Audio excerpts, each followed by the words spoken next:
So I wanted to talk today about taking vows. The Hogetsu retreat is a time when we commemorate Buddha's enlightenment. And that actually occurred on December 8th, which is Monday. So it's a very important time for Buddhists all around the world. We, well, speaking personally, I feel such a tremendous debt of gratitude. And that's what comes up for me at Hogetsu, is just how grateful I am that he uncovered this wonderful practice for us. And when he, do you all know the story?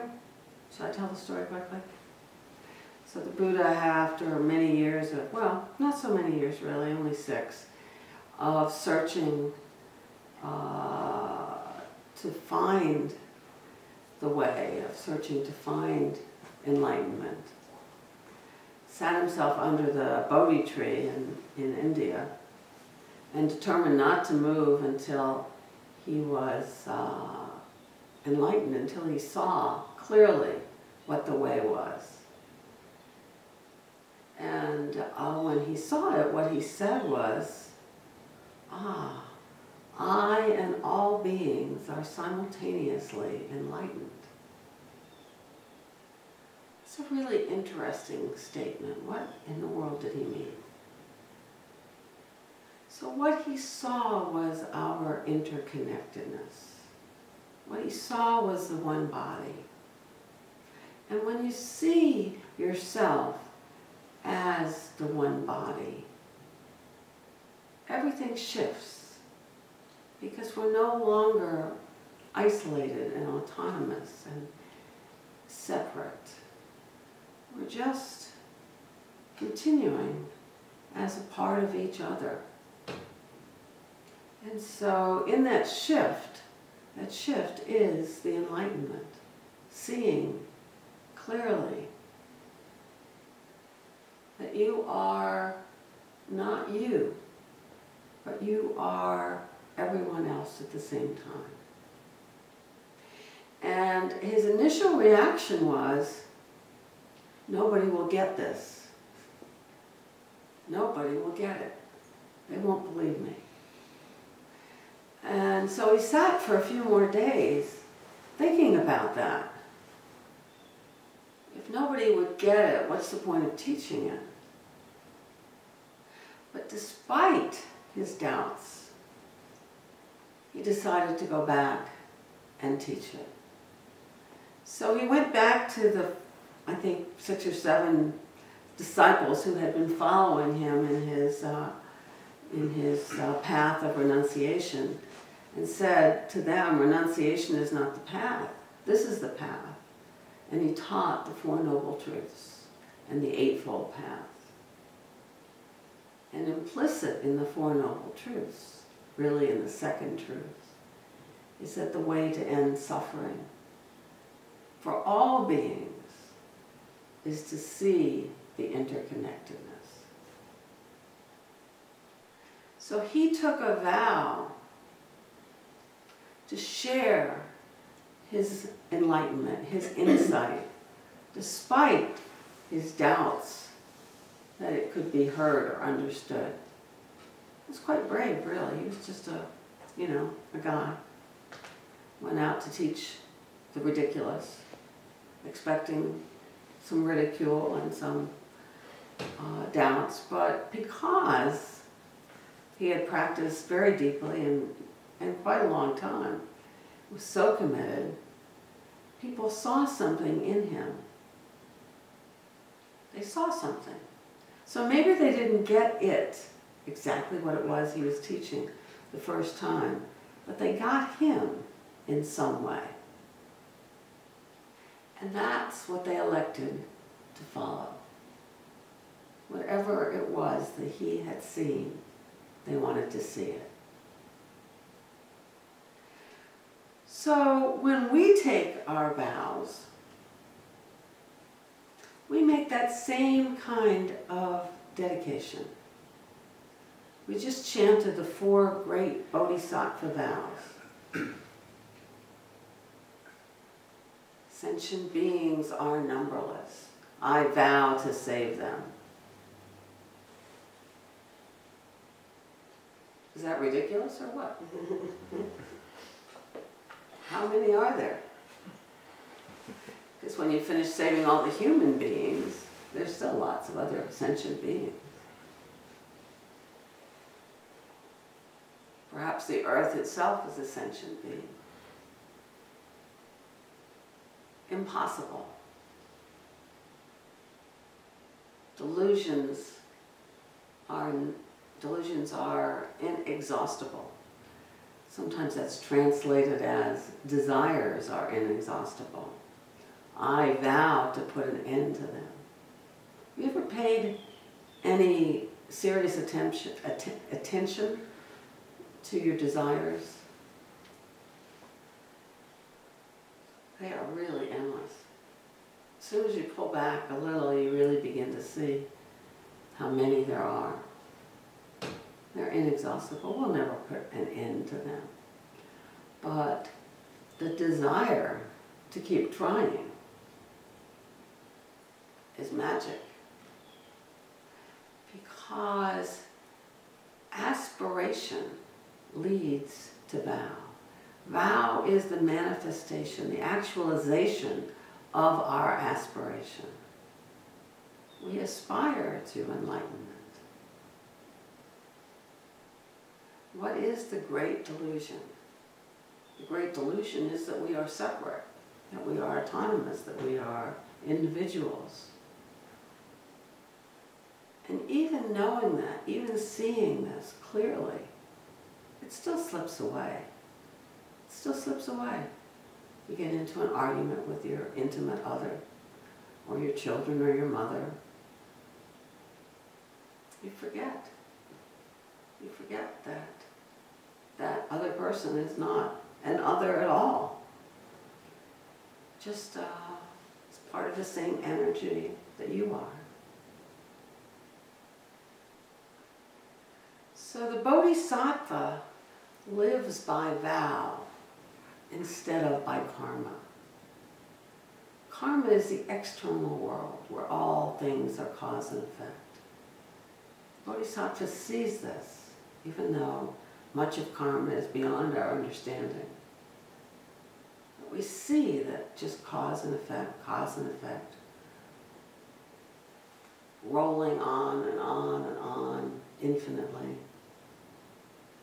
The Bodhisattva sees instead the interconnection and vows to save all sentient beings, to cut off delusion, to master the Dharma.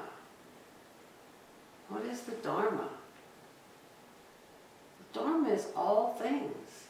It's our very life itself. Mastery of all things. And finally, the Bodhisattva vows to live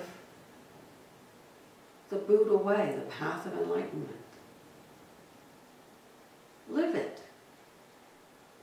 Not just come to the Zendo once a week, but to actually live it.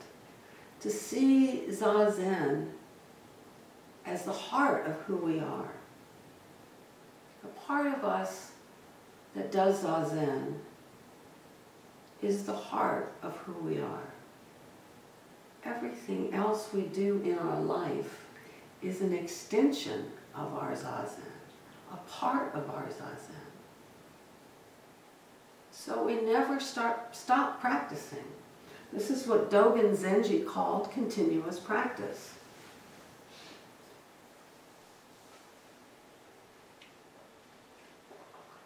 Every single thing we do, every moment of our life, is an opportunity for continuous practice. And the longer we're on this path, the more clearly we see it. We fail. We fail over and over again. But our very imperfections are also incredibly important. Our own imperfections, seeing our imperfections, means we see our humanity. We see our human beingness. We accept with humility our imperfections. So although we take these vows every time we're in the Zendo, every single time, I can't think of any program we've ever run that didn't have these vows in them, the 4 vows. We know, imperfect beings that we are, we won't achieve them. I get a kick sometimes out of watching new people come in and we hand them the sheet with the 4 vows on them, and I think, what are they thinking? It's impossible. How can I vow to do that? But we do vow, and we take it very seriously, because it's our guide. It's like we turn our ship. I don't know if any of you ever turned a ship. Being a sailor, it takes a long time to get a boat to move in the direction you want it to go. If you turn too far, it goes too far, and then you have to steer it around the other way. And of course, the bigger the ship, the longer it takes to turn, and the trickier it is, because once you get going in that direction, coming back to get straight is not so easy. So leaving our culture and the values of our culture and turning ourselves in this direction is the Bodhisattva way. It often amuses me when I work with patients. You know, about half of my patients, my clients, are at some level or other interested in Buddhism. And another 50% are probably don't even know I'm a Buddhist, or if they are, they're skeptical about it in any case. So the language I use to talk to them about is completely different. It's very hard to explain to somebody why it matters to devote yourself to serving others. Why that's an answer to our own suffering. Because people are so stuck to their own viewpoints, so frightened, so helpless really, in this world in which we hold this notion that we are alone, isolated. You know, we need so much to hold ourselves up when we have that view. It's a very scary world. But when we really drop that perception, when we really let it go, and we see how profoundly interconnected we are, we don't have to worry so much. We don't have to prop ourselves up. We don't need a lot of money. We don't need to look good all the time. We are just like everybody else. And we don't have to try to be better or smarter, funnier. We can just be our own stupid selves.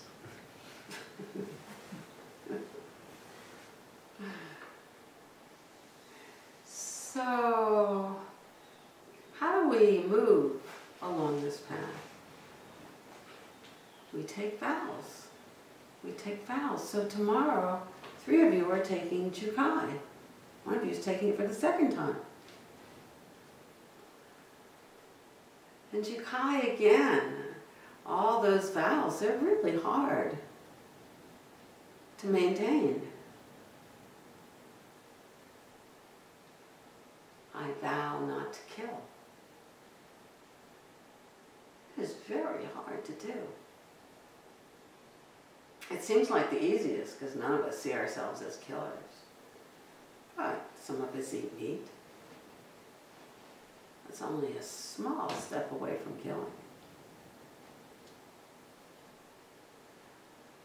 Most of us are not careful where we put our feet. When we're on retreat at the Grail and it rains, all the worms come out. And you really do have to be careful not to step on the worms because they're all over the place. So we're all out there walking and just stepping all around the worms. It's kind of sweet. But we have insects that we hit with our cars. We have lots of instances of killing. I was out in California, and apparently Northern California has been invaded by Argentinian ants. And my son, who's not exactly friendly with insects, he's always been like this since he was a kid, does not like insects. His whole house was really, covered with, well, that's an exaggeration, but there were a lot of these ants, little teeny weeny ants. They come in large numbers, and they're not easy to get rid of. So I didn't get involved in this. It was his house and his ant phobia, and he probably did have to get rid of them. But there was a lot of killing going on.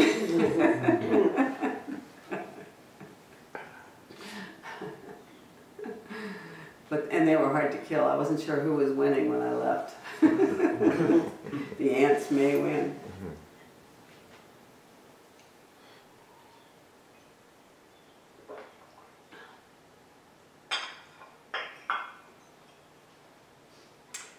So our vows are aligned with our inner guide, our Buddha nature. This is very important to recognize. These are not imposed on us from outside. They are aligned with our inner guide.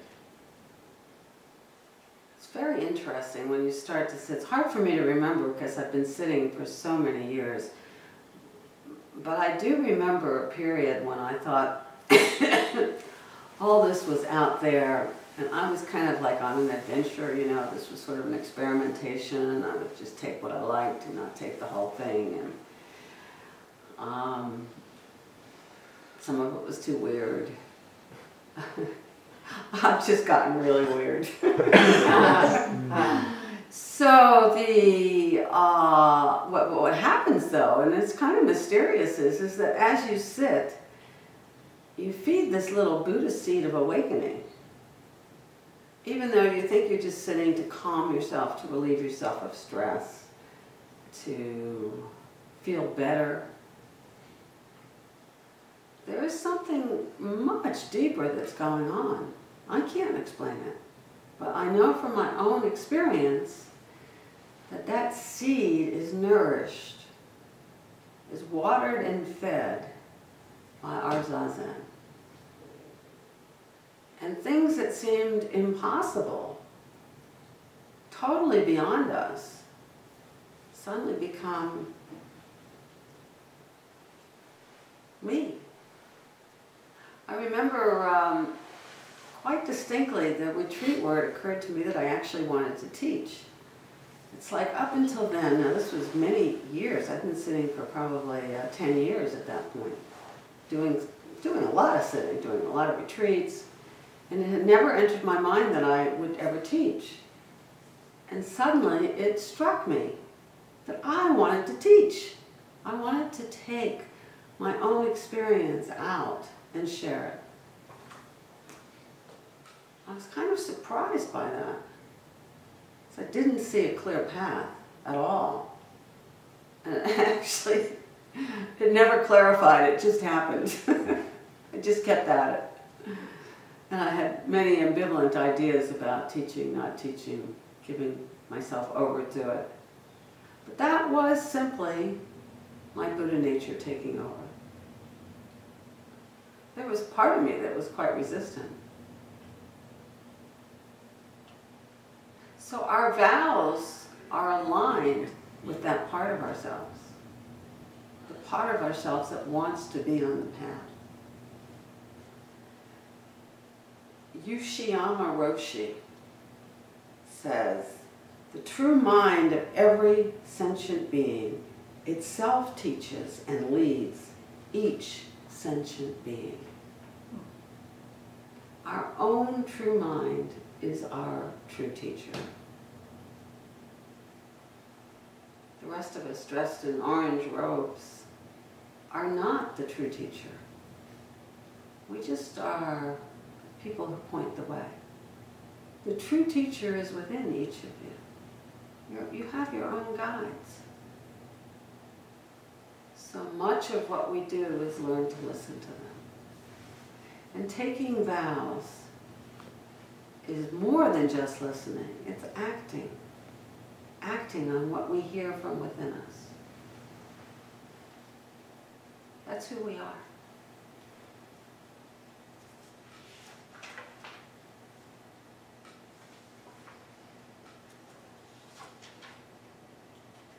And when we sit, we clarify that voice of Buddha. And when we take vows, we are expressing our true mind. Aligning ourselves with our own true mind.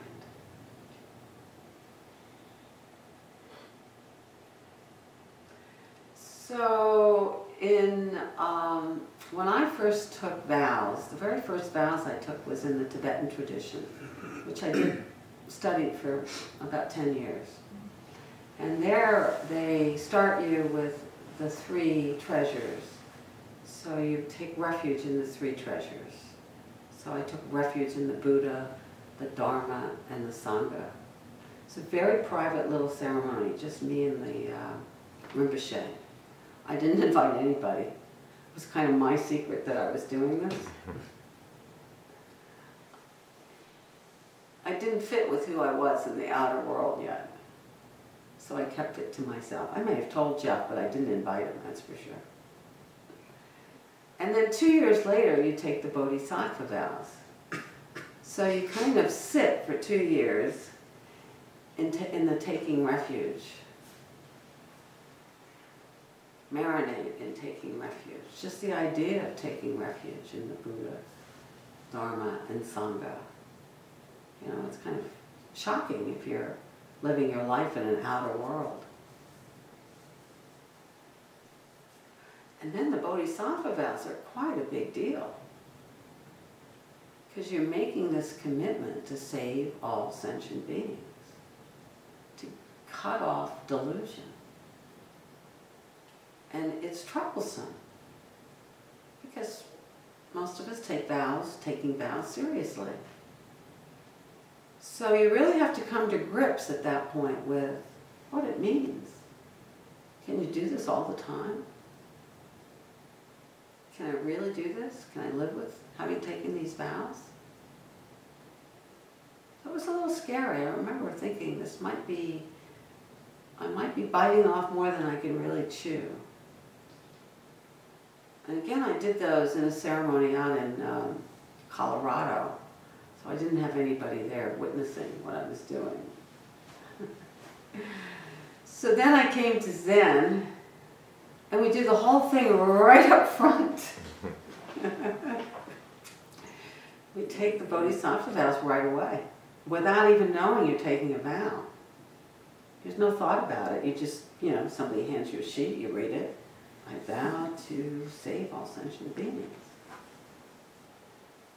So you start marinating in that.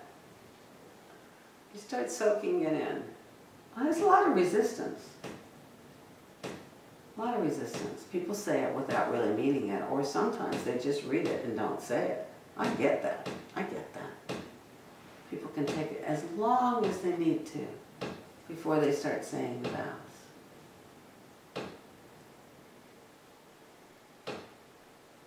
In the Tibetan tradition, we only took the first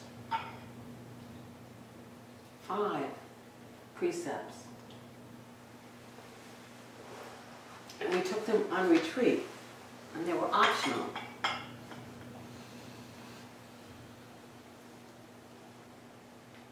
Here we take 16 bodhisattva.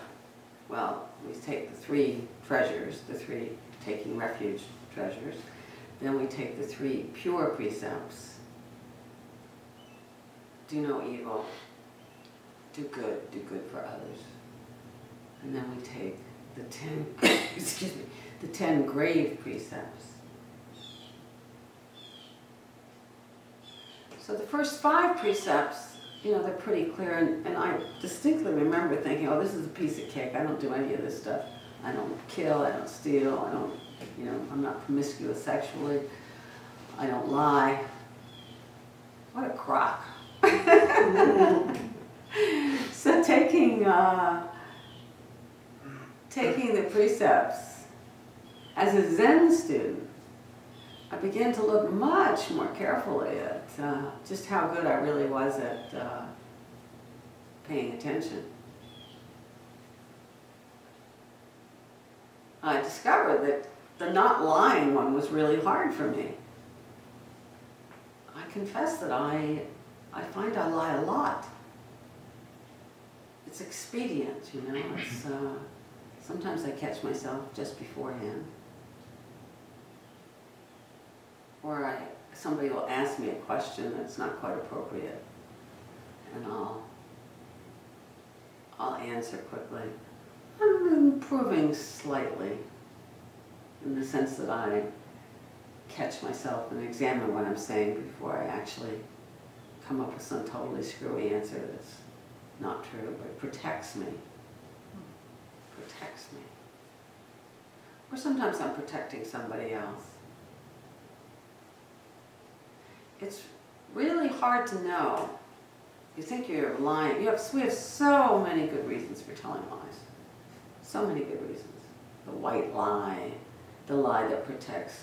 One of the stories that I hear most often when I take people through the precepts is an appropriate Mahayana breaking of the precept. The Mahayana point of view is that it's appropriate in some occasions, it's, from the standpoint of wisdom and compassion, to break the precept. And one example I'm often given for lying that's compassionate and wise is if somebody's dying, not to tell them. I have to say I don't accept that. If somebody wants to know if they're dying, they deserve an honest answer. Some people don't want to know. Some people don't want to know, and then you don't have to force it on them.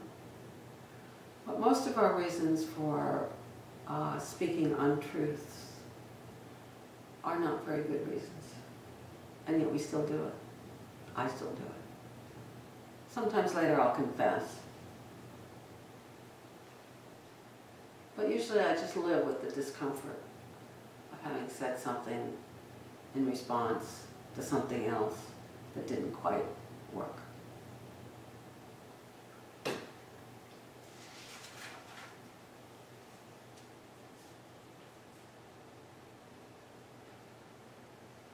So we have, you know, I want to go back to the question of delusions.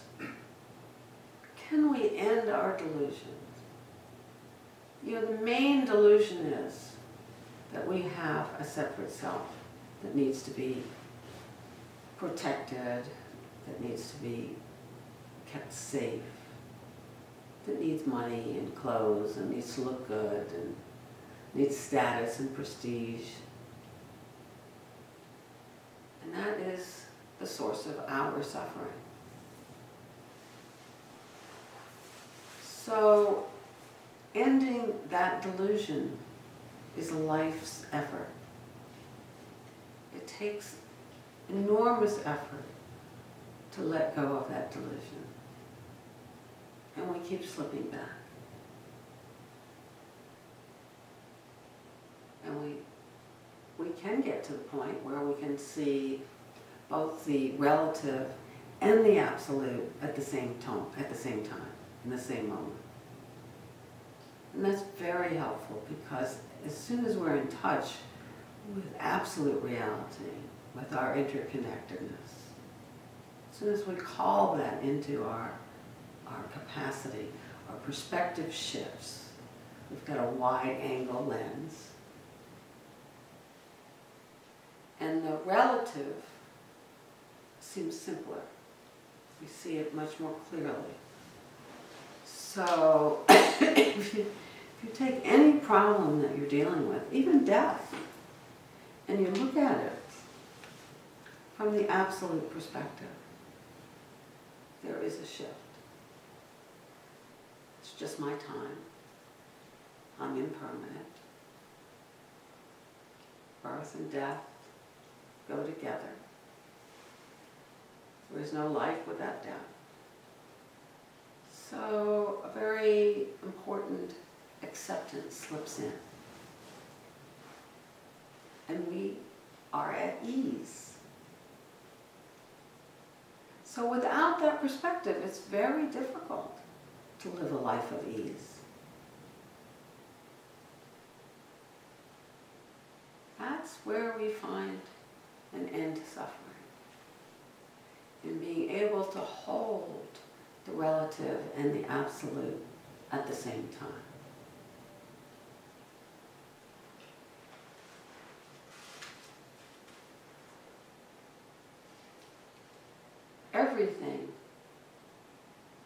Everything, all dharmas, is our manifestation of the one body. Nothing is outside of it. Nothing. We're not separate from Isis or Esau, those folks over in Syria who are beheading people. We are really not separate. They are us. It's hard to take that in. But it's true. The best way to think of it is that we have within us our own terrorist, which we tame and keep at bay. But we have that capacity, and they are acting it out. We don't understand their desperation. We haven't got a clue. But they are not other.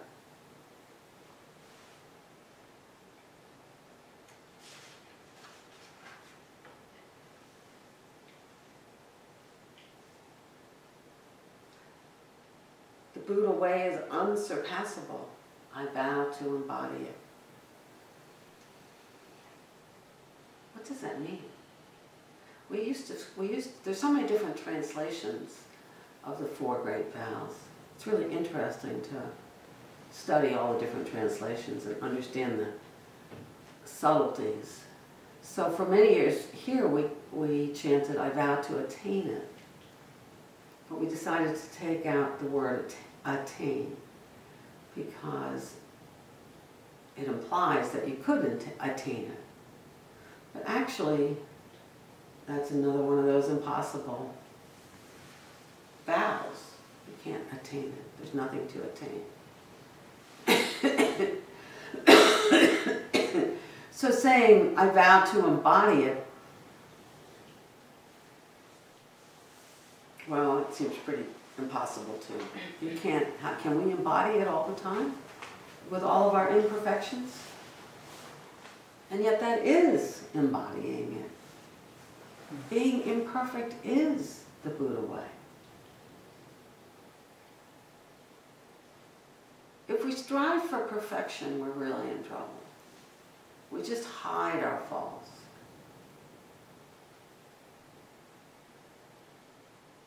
We need to just do our best. That's enough. Just do our best and start fresh. Trungpa Rinpoche used to say. I think he even has it's a book called First Thought, Best Thought. But starting over and starting over and starting over on the Buddha way is a great opportunity.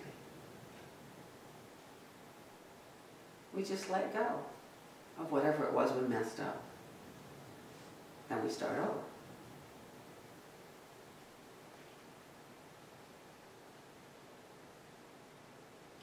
So the impossibility of keeping our vows does not discourage us. It inspires us. It inspires us. It's okay to just do our best. We're just human beings.